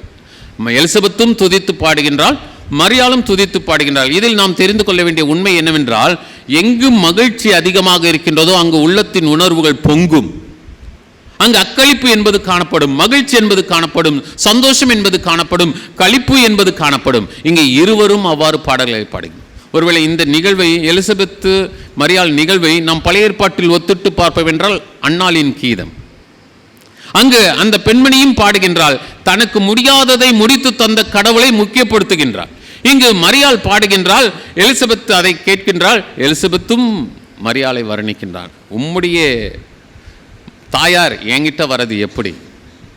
எலிசபெத் வயதில் பெரியவள், சமுதாய பணியில் குடும்பமாக ஈடுபடுபவர்கள், சமய பணியில் குடும்பமாக ஈடுபடுபவர்கள். ஆனால் சாதாரண ஒரு மகள், சாதாரண ஒரு வாலிப பெண் அவளது வீட்டிற்கு வந்திருக்கின்றார். அப்போது அங்கு நடைபெறுகின்ற உண்மை என்ன? ஏன் அவர்கள் துதித்து பாடினார்கள் என்றால், முதலாவது உண்மை, அவர்களுக்கு அன்பளிப்பு கிடைத்தது. They got the gift from heaven. They got the gift from above. மேலிடத்திலிருந்து அவர்களுக்கு கொடுக்கப்பட்டது. They received the divine intervention in their own life. They realized the providence of God in their own life. இன்றைக்கு நம்முடைய வாழ்க்கையில் நாம் நல்லவர்களாக, கடவுளுக்கு உண்மையுள்ளவர்களாக இருக்கும்போது நாம் சாதாரணமாக இந்த சமுதாயத்தில் காணப்படலாம். We may be very ordinary people. ஆனால் when we receive the intervention of God, when we are realizing the providence of God in our own day-to-day life, we will have something different as extraordinary in our day-to-day life. இன்றைக்கு நம்முடைய வாழ்க்கையில் இதை நாம் நன்றாக புரிந்து கொள்ள வேண்டும். அவர்களுக்கு ஒரு கிஃப்ட் கொடுக்கப்பட்டது, அன்பளிப்பு கொடுக்கப்பட்டது. என்ன? எதிர்பாராதது, ஒரு ஆண் மகவு. சற்று யோசித்து பாருங்கள். குழந்தை என்பது அந்த நாளும் சரி இந்த நாளும் சரி இறைவனால் அருளப்படுகின்ற அருட்கொடை. அதை தான் நம் சங்கீதத்தில் பார்க்கின்றோம். குழந்தை செல்வங்கள் இறைவனால் அருளப்படுகின்ற அருட்கொடைகள். இன்றைக்கு நம்முடைய வாழ்வியலில் நாம் பார்க்கின்ற உண்மை என்ன? அவர்களுக்கு அந்த கிஃப்ட், அந்த பரிசு, அந்த அன்பளிப்பு கொடுக்கப்பட்டது. இன்றைக்கு நமக்கும் அந்த அன்பளிப்பு கொடுக்கப்பட்டிருக்கிறது. கொஞ்சம் யோசித்து பாருங்க. நாம் நற்செய்தியை கொண்டாட அழைக்கப்படுகிறோம். 1ஆம் அதிகாரம், லூக்கா 1ஆம் அதிகாரம் 13ஆம் வசனம் வாசிங்களேன்.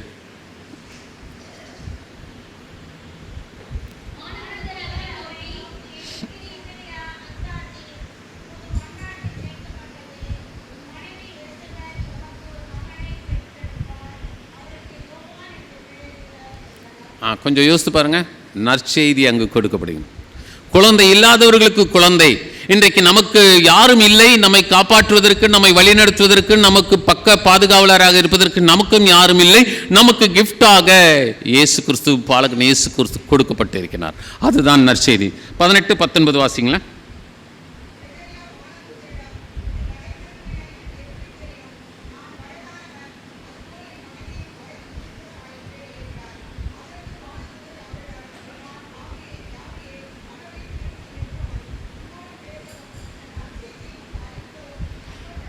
இந்த நற்செய்தியை அறிவிக்கவும் நான் உமக்கு அனுப்பப்பட்டேன்.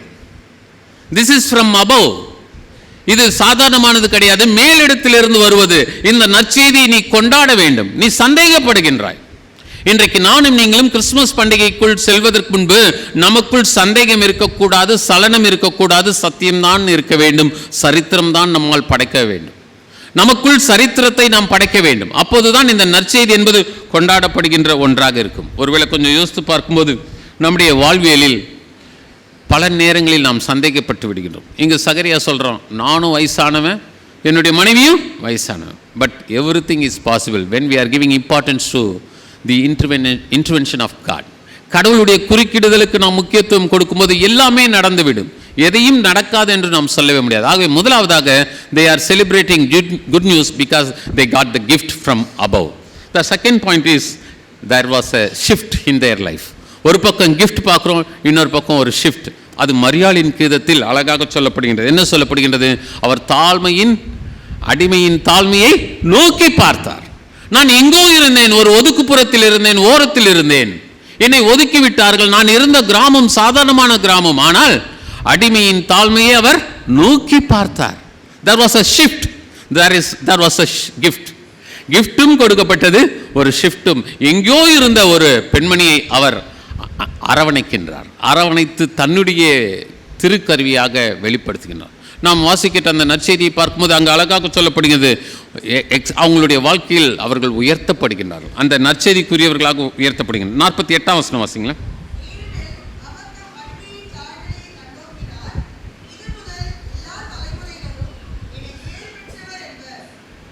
கொஞ்சம் யோசித்து பாருங்க.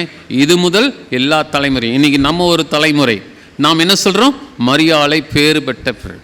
இன்றைக்கு நம்முடைய கத்தோலிக்க சகோதரர்கள்கிட்ட இடத்துல போய் பேசுனீங்கன்னா யாரை வேணா விட்டு கொடுப்பாங்க, மரியாள் அம்மாவை விட்டு கொடுக்க மாட்டாங்க. அவங்க அவ்வளோ முக்கியத்துவம் கொடுப்பாங்க. ஏன்னா திருச்சபை அவங்களால தான் வந்தது, அந்த தாயார் இல்லை என்றால் நாங்கள் இல்லை என்று சொல்லுவார்கள்.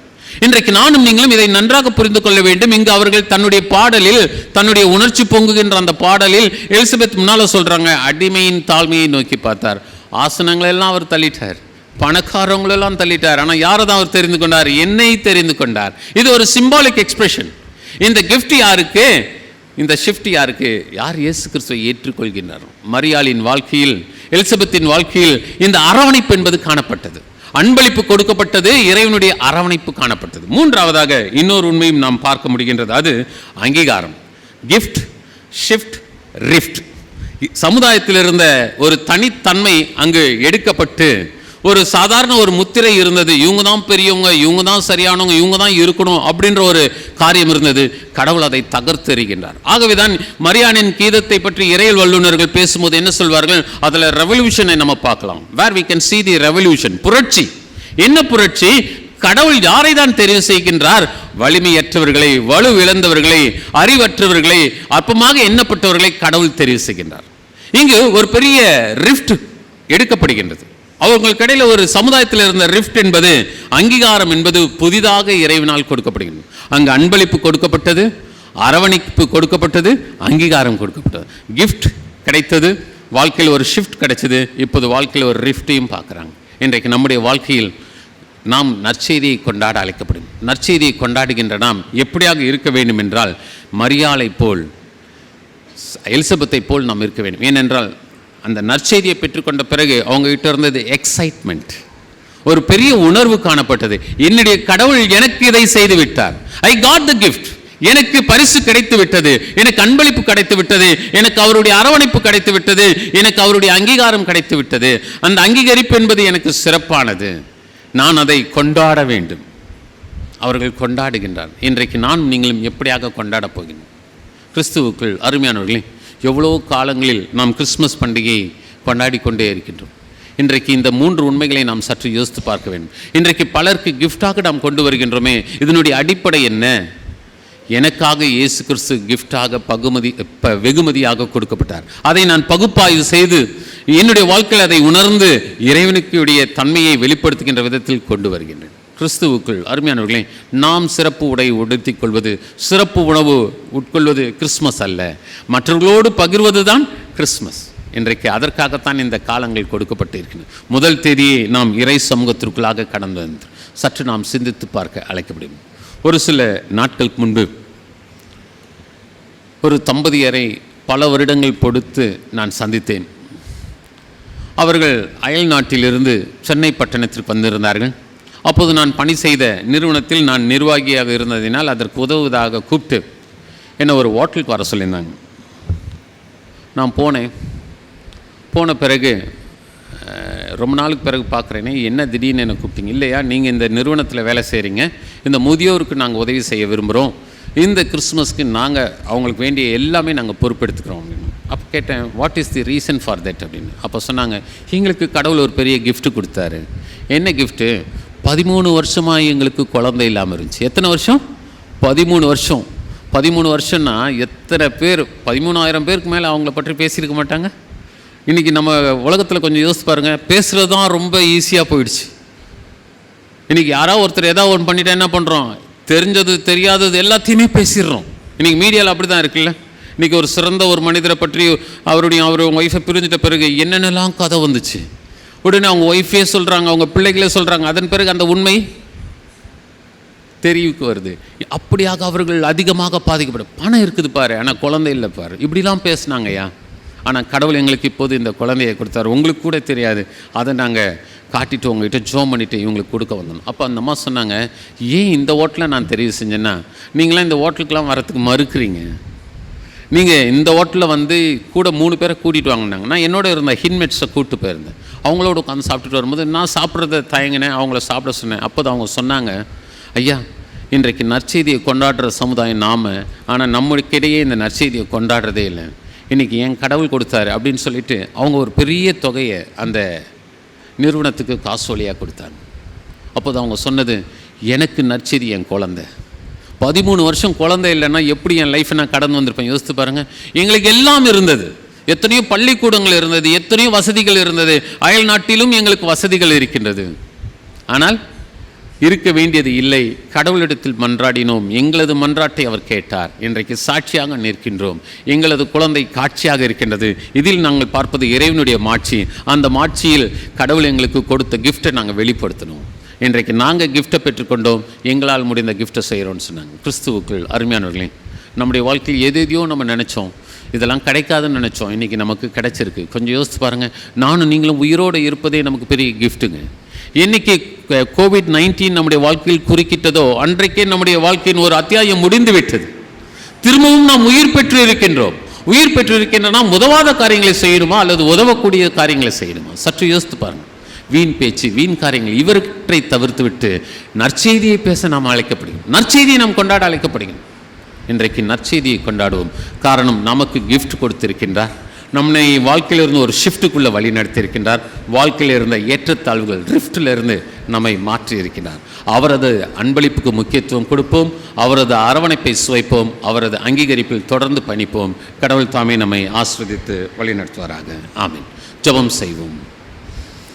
அன்பின் தந்தையே, நீர் எங்களது வாழ்க்கையில் அன்பளிப்பாக உம்முடைய ஒரே பேரான குமாரனை தந்தருளினீர்.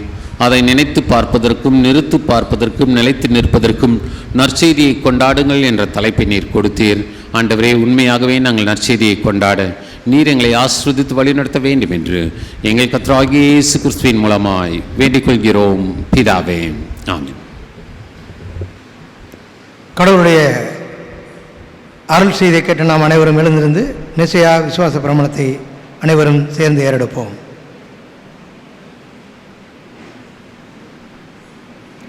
வானத்தையும் பூமியையும் காணப்படுகிறதும் காணப்படாதமான எல்லாவற்றையும் படைத்தவராக இருக்கிற சர்வ வல்லமையுள்ள பிதாவாகிய ஒரே தேவனை விசுவாசிக்கிறேன்.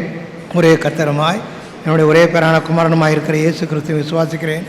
அவர் சகல உலகங்களும் உண்டாவதற்கு முன்னே தமது பிதாவினாலே ஜெனிப்பிக்கப்பட்டவர், தெய்வத்தில் தெய்வமானவர், ஜோதியில் ஜோதியானவர், மெய் தேவனில் மெய் தேவனானவர், உண்டாக்கப்படாமல் ஜெனிப்பிக்கப்பட்டவர், பிதாவுடைய ஒரே தன்மையுடையவர், சகலத்தையும் உண்டாக்கினவர், மனிதராகிய நமக்காகவும் நமக்கு ரட்சிப்பு உண்டாகவும் பாரமண்டலத்தில் இறங்கி பரிசுத்த ஆவினாலே கன்னிமரியாளத்தில் அவதரித்து மனிதனானார்.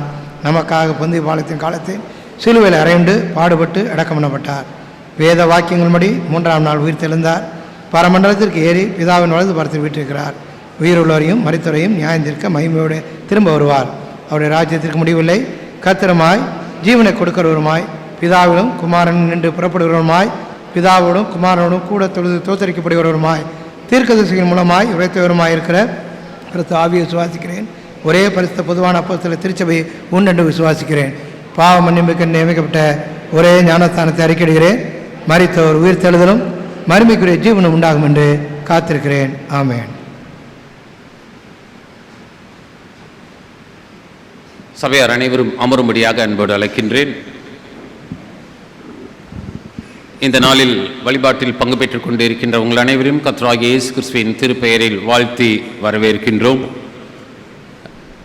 நீங்கள் யாவரும் அறிந்தபடி கடந்த வாரத்தில் நடைபெற்ற சிறப்பு பாடல் வழிபாட்டில் நீங்கள் அனைவரும் பங்கு பெற்றீர்கள். அதற்காக உங்கள் அனைவருக்கும் நான் என்னுடைய நன்றியை தெரிவித்துக் கொள்கின்றேன். குறிப்பாகவும் சிறப்பாகவும் எதிர்பார்த்ததை விட அதிகமான நபர்கள் பங்கு பெற்றீர்கள். அந்த வழிபாட்டை குறித்து, அந்த பாடல் ஆராதனை குறித்து பலர் அலைபேசியின் மூலமாக என்னோடு பேசினீர்கள். அனைவருக்கும் நன்றியை நான் தெரிவித்துக் கொள்கின்றேன்.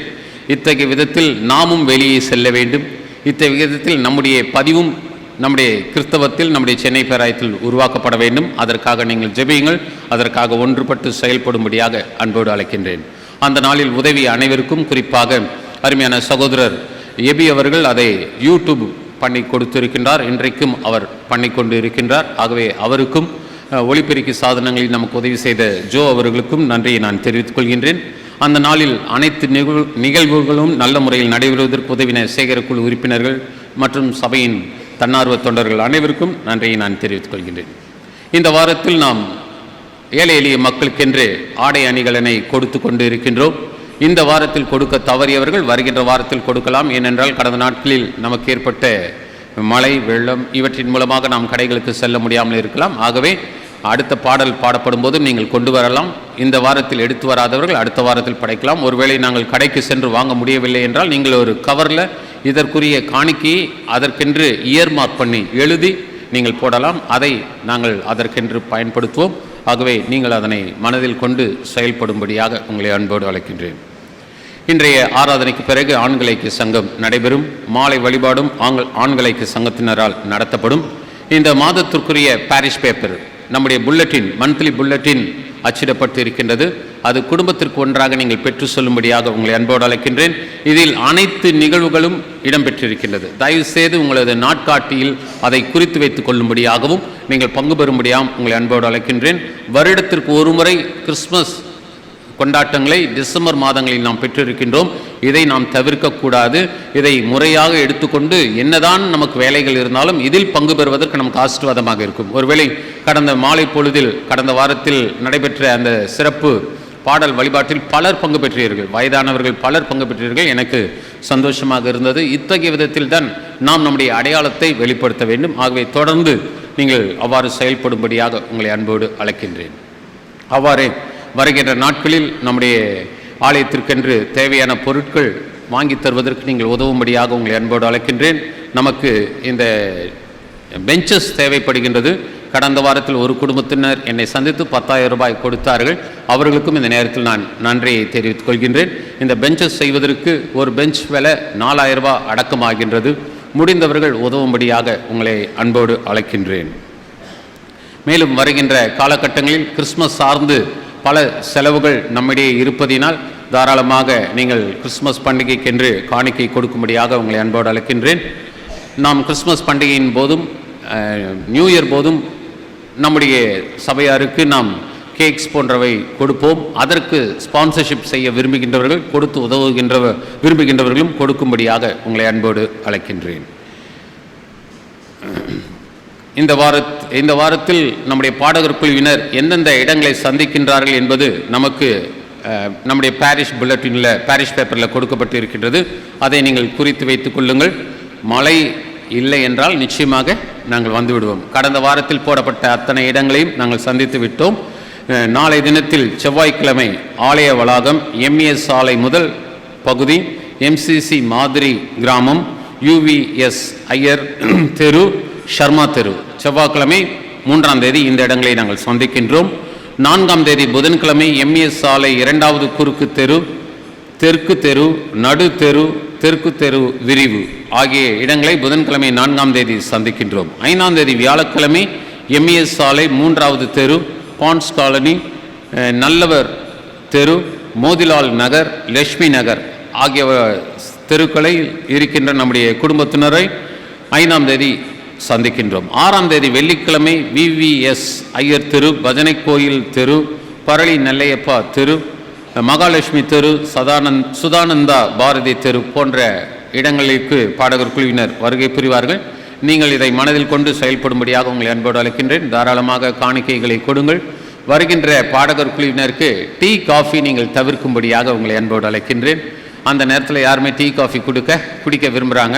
அப்படி கொடுக்க விரும்புகின்றவர்கள் உங்களது விருப்பத்தை முன்னதாகவே தெரிவித்து விட்டால் ஒன்றுக்கு மேலாக வறுமை என்றால் நாங்கள் அதை தவிர்க்க முயற்சிப்போம். ஆகவே நீங்கள் அதை மனதில் கொண்டு செயல்படும்படியாக உங்களை அன்போடு அழைக்கின்றேன்.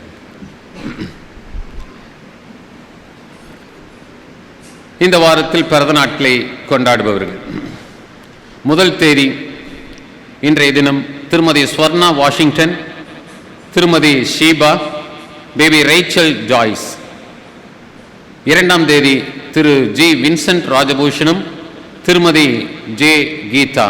3ஆம் தேதி செல்வன் வி ராஜேஷ்குமார். 7ஆம் தேதி திரு ஜேடி விக்டர், திருமதி எஸ் ஜெபவதி. இந்த வாரத்தில் திருமண நிறைவு நாட்களை கொண்டாடுபவர்கள்: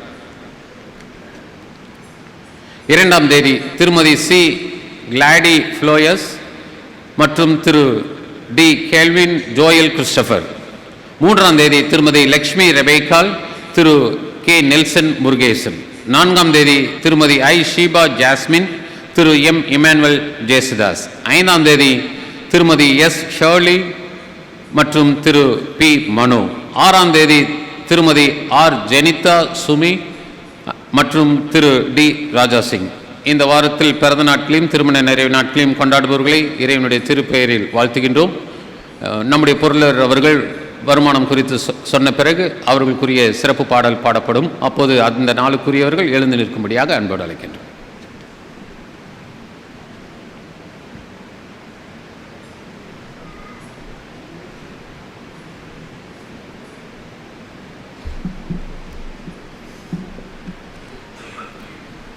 திருச்சபை மக்கள் அனைவருக்கும் இயேசு கிறிஸ்துவின் நாமத்திலே அன்பின் வாழ்த்துக்களை தெரிவித்துக் கொள்கிறேன்.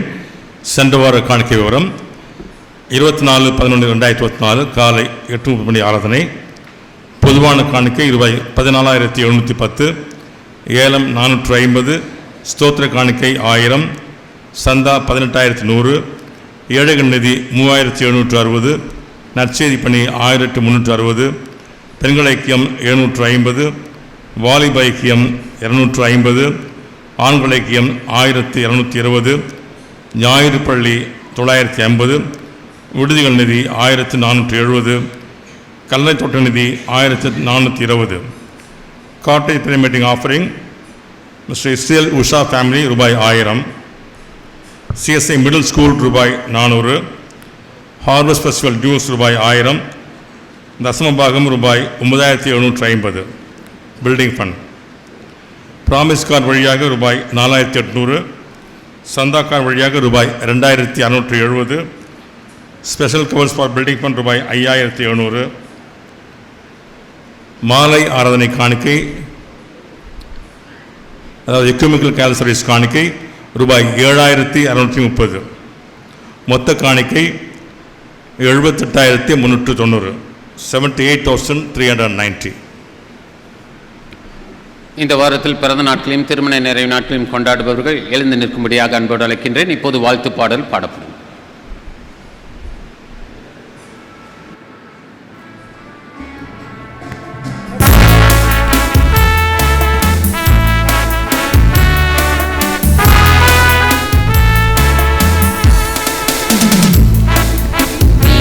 Amen.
செய்வோம்.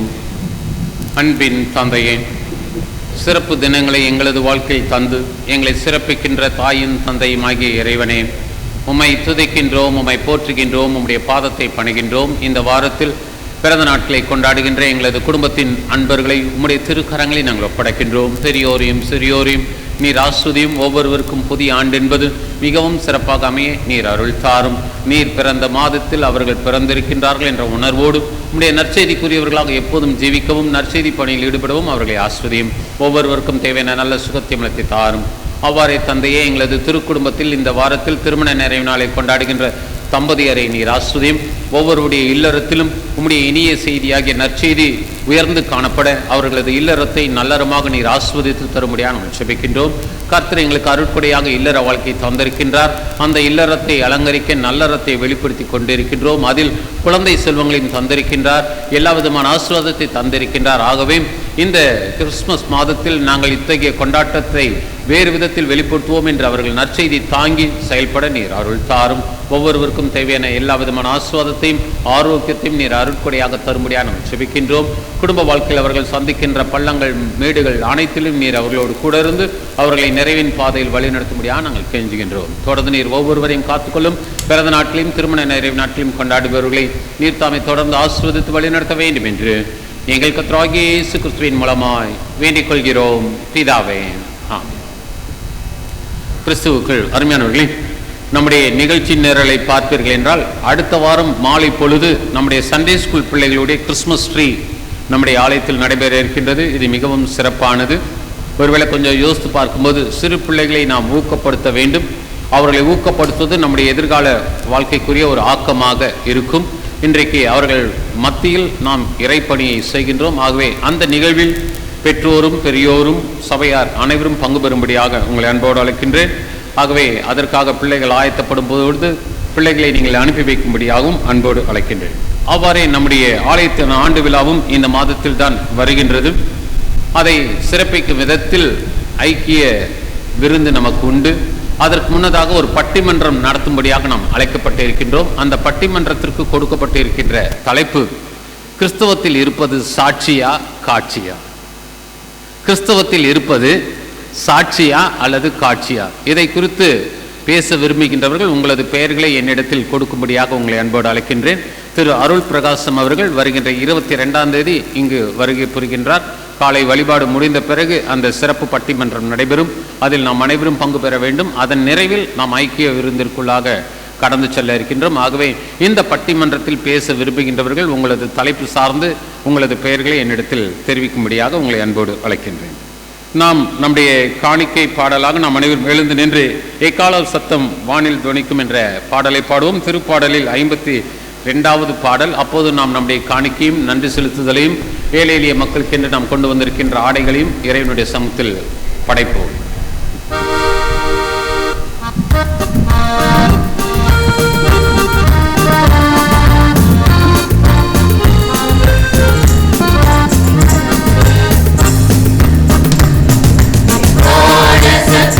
Morning, morning, morning, morning, morning, morning, morning, morning,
நாம் அனைவரும் நின்ற வண்ணமாக அப்பம் பிட்குதல் என்ற பகுதிக்குள்ளாக கடந்து செல்வோம். இதோ சகோதர சகோதரிகள் ஒருமித்து வாசம் பண்ணுகிறது. எவ்வளவு நன்மையும் எவ்வளவு இன்பமுமானது. அந்த ஒரே அப்பத்தில் நாம் எல்லோரும் பங்கு பெறுகிறபடியால் அநேகரான நாம் ஒரே அப்பமும் ஒரே சரீரமாய் இருக்கிறோம். நான் அவருடைய கூடாரத்தை ஆனந்தல் வெளியிட்டு கர்த்தரை பாடி அவரை கீர்த்தனம் பண்ணேன். கர்த்தருடைய சமாதானத்தை நாம் ஒருவரோடு ஒருவர் கைக்குலுக்கி பகிர்ந்து கொள்வோம்.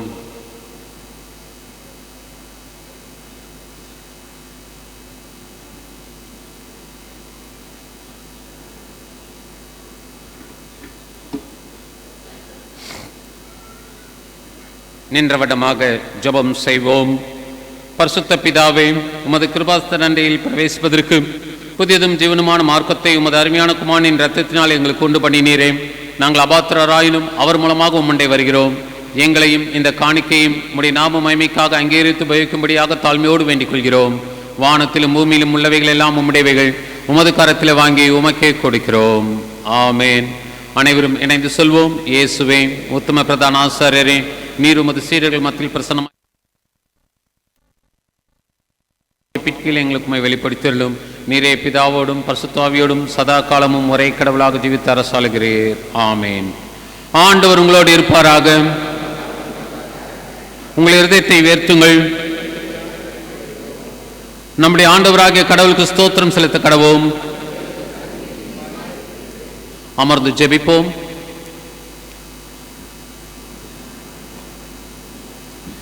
ஆண்டவரே, பரிசுத்த பிதாவே, சர்வ வல்லமையுள்ள நித்திய கடவுளே, நாங்கள் எக்காலத்திலும் எவ்விடத்திலும் உமக்கு ஸ்தோத்திரம் செலுத்துகிறது.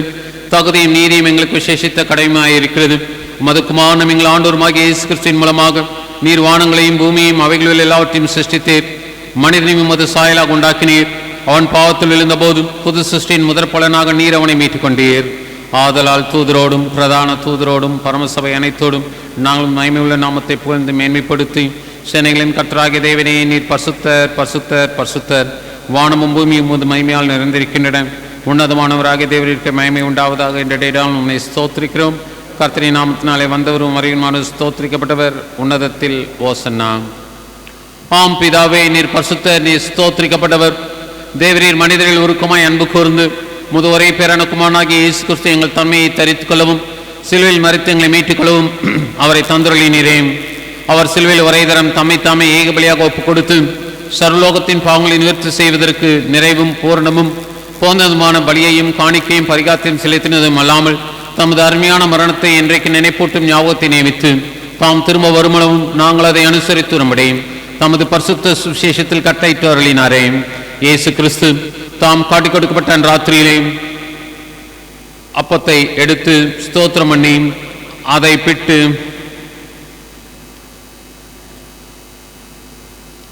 சீஷர்களுக்கு கொடுத்து, நீங்கள் வாங்கி புசியுங்கள், இது உங்களுக்காக கொடுக்கப்படுகிற என்னுடைய சரீரம், என்னை நினைவு கூறும்படி இதை செய்யுங்கள் என்றார். அப்படியே போஜனம் பண்ணின பின்பு இயேசு கிறிஸ்து பாத்திரத்தையும் எடுத்து ஸ்தோத்திரம் பண்ணி அவர்களுக்கு கொடுத்து, நீங்கள் எல்லாரும் இதிலே பானம் பண்ணுங்கள், இது பாவமன்னிப்பு உண்டாகும்படி உங்களுக்காம் அநேகருக்காம் சிந்தப்படுகிற புதிய உடன்படிக்கைக்குரிய என்னுடைய ரத்தம், இதை பானம் பண்ணும் போதெல்லாம் என்னை நினைவு கூறும்படி இதை செய்யுங்கள் என்று திருவுளம் பற்றினார். ஆமேன். கர்த்தாவே, முது மரணத்தை நினைவு கூறுகிறோம், முது உயிர் தொழுதலை அறிக்கையிடுகிறோம், நேர் திரும்பி வர காத்திருக்கிறோம். கிறிஸ்துவே, எமக்கு ஸ்தோத்திரம் உண்டாவதாக. ஆதலால் பிதாவே, உமது குமாரனாகிய எங்கள் ஆண்டவரின் அருமையான பாடுகளையும் மரணத்தையும் மகிமையான உயிர் தொழுதலையும் பரமேறுதலையும் நினைவு கூர்ந்து உமது அடியார்களாகிய நாங்கள் அவருடைய கட்டளையின்படி அவர் திரும்ப வருமளவும் அவரை நினைவு கூர்ந்து இதை செய்கிறோம். அவர்கள் நீர் எங்களுக்காக நிறைவேற்றின பூர்ண மீட்புக்காக உமக்கு நன்றி செலுத்துகிறோம். கர்த்தாவே, எங்கள் தேவனை உம்மை துதிக்கிறோம், உம்மை புகழுகிறோம், உம்மை மகிமைப்படுத்துகிறோம். இரக்கமுள்ள பிதாவே, நாங்கள் பிற்கிற அப்பம் கிறிஸ்துனுடைய சரீரத்தின் ஐக்கியமாயும் நாங்கள் ஆஸ்வதிக்கிற பாத்திரம் கிறிஸ்துனுடைய இரத்தத்தின் ஐக்கியமாயும் இருக்கும்படி எங்களையும் நீரே தந்த இந்த அப்பத்தையும் திராட்சை ரசத்தையும் மது பரிசுத்தாவியால் பரிசுத்தப்படுத்த வேண்டும் என்று மிகுந்த தாழ்மையோடு பிரார்த்திக்கிறோம். நாங்கள் எல்லோரும் எங்கள் ஆண்டவர் கிறிஸ்துவில் கூட்டி இணைக்கப்பட்டவர்களாகி விசுவாசத்தில் ஒருமைப்படவும் தலையாகி அவருக்குள் எல்லாவற்றிலையும் வளரவும் கிருபை செய்யும்.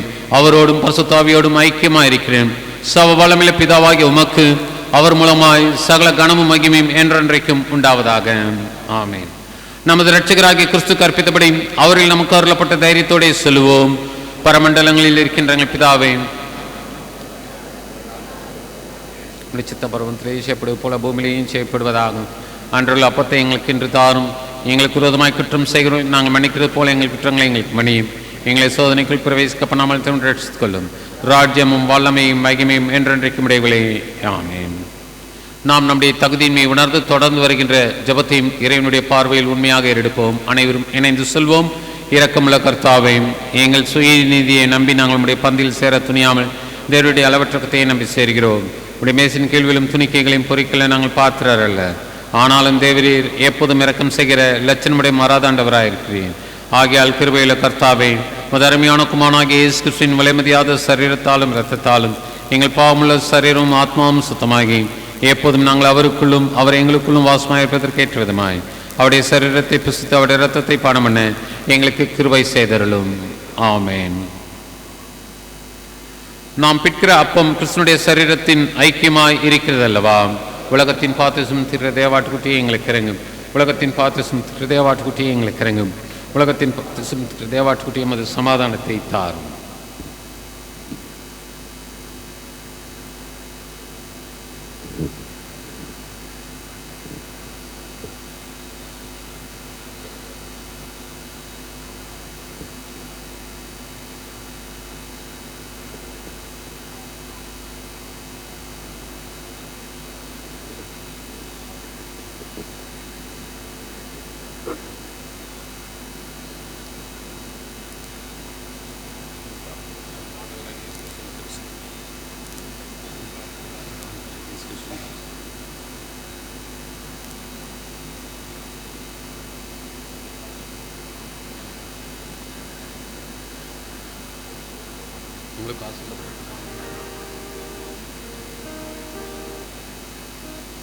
திருவிருந்தில் பங்கு பெற உங்களை அன்போடு திருமேசின் அருகில் அழைக்கின்றேன்.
இருக்கையில் இருந்த வண்ணமாக திருவிருந்து பெற விரும்புகின்றவர்கள் கைகளை உயர்த்தும்படியாக அன்போடு அழைக்கின்றேன்.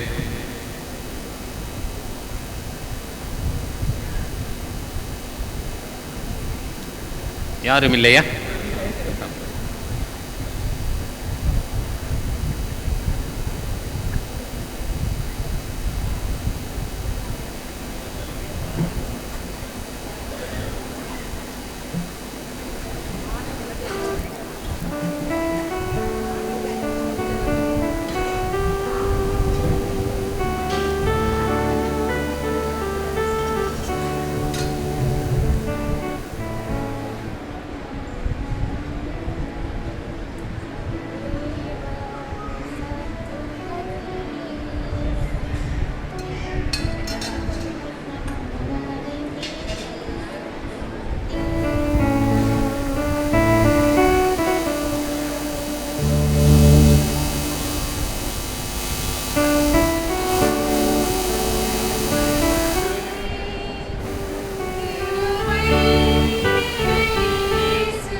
ஆராதனைக்கு பிறகு பெண்கள் சங்க பொறுப்பாளர்கள் என்னை சந்தித்து விட்டு செல்லும்படியாக அன்போடு அழைக்கின்றேன்.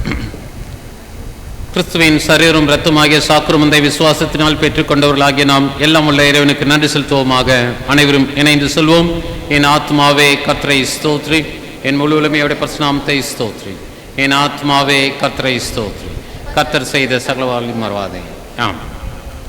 அன்பின் தந்தையே, நீர் எங்களுக்கு கொடுத்த புதிய மாதத்திற்காக, புதிய திருச்சபை ஆண்டுக்காக நாங்கள் நன்றி செலுத்துகின்றோம். ஆண்டவரே, இந்த புதிய திருச்சபை ஆண்டில் நாங்கள் திருச்சபை திரு தொண்டர்களாக தினந்தோறும் உண்மையாக ஜீவிக்க நீர் எங்களை வழிநடத்தும்படியாகவும் எங்களை ஆஸ்வதிக்கும்படியாகவும் செபிக்கின்றோம். உம்முடைய நற்செய்தியை பெற்றுக்கொண்டவர்களாக உண்மையான கொண்டாட்டத்தில் நாங்கள் ஈடுபடவும், மற்றவர்களையும் நற்செய்திக்குள்ளாக கொண்டாட்டத்திற்குள்ளாக நாங்கள் அழைத்து வர நீர் எங்களை ஆஸ்வதிக்கும்படியாக நாங்கள் செபிக்கின்றோம். ஆண்டவரே, எந்த வருடமும் இல்லாத ஒரு தனித்தன்மையை நாங்கள் வெளிப்படுத்த நீர் எங்களை பதப்படுத்தி பக்குவப்படுத்தி ஆஸ்வதிக்கும்படியாக நாங்கள் செபிக்கின்றோம்.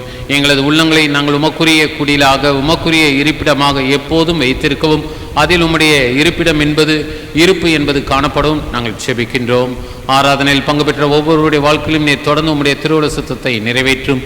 ஆராதனைக்கு வர முடியாமல் சுகவீனத்தினாலும் கஷ்டத்தினாலும் வறுமையினாலும் வாழ்க்கையின் பிரச்சனைகளினாலும் தங்களது பயணத்தினாலும் பரிசையினாலும் இருப்பவர்களுக்கான செபிக்கின்றோம். அவர்களுக்கும் இந்த நாளின் வழிநடத்துதலை நீர் கட்டளையிடும்படியாக நாங்கள் மன்றாடுகின்றோம். தூர தேசத்திலும் தூர இடங்களிலும் இருப்பவர்களுக்கான செபிக்கின்றோம். அவர்களும் இந்த நாளின் ஆசீர்வாதத்தை பெற்றுக்கொள்ள அருள் தாரும்.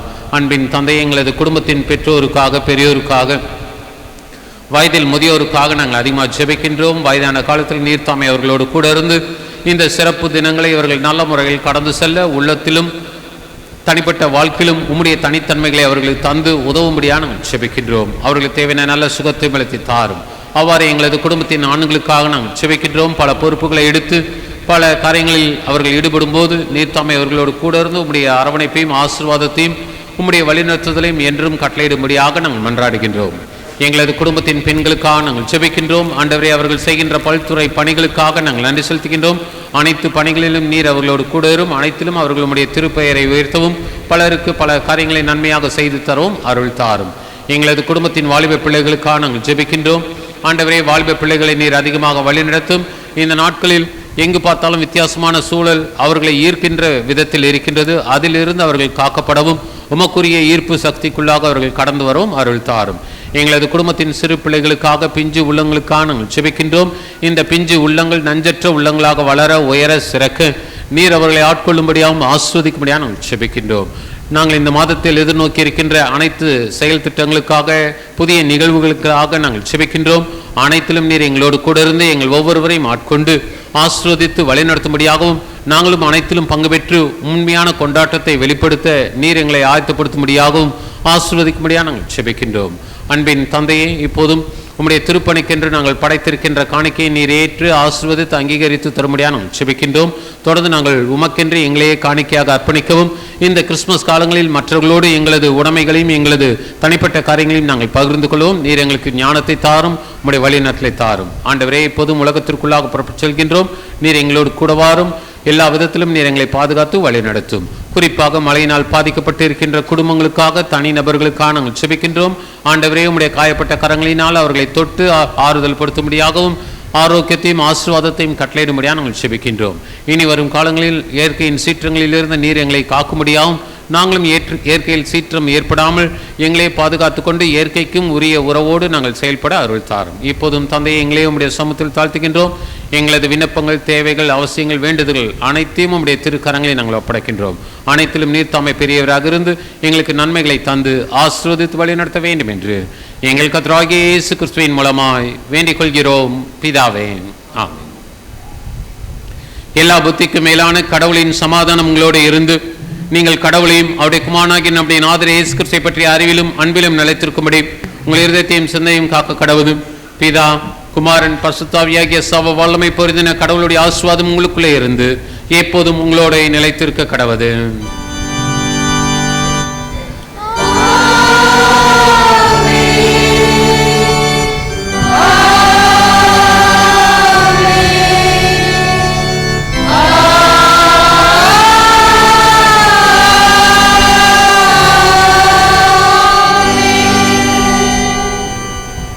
ஆராதனைக்கு நிறைவாக நாம் அனைவரும் எழுந்து நின்று பாமாலைகளில் 49வது பாடலை பாடுவோம். பாமாலை எண் 49.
கர்த்தருடைய நாமத்தினாலேயே ஆமென்.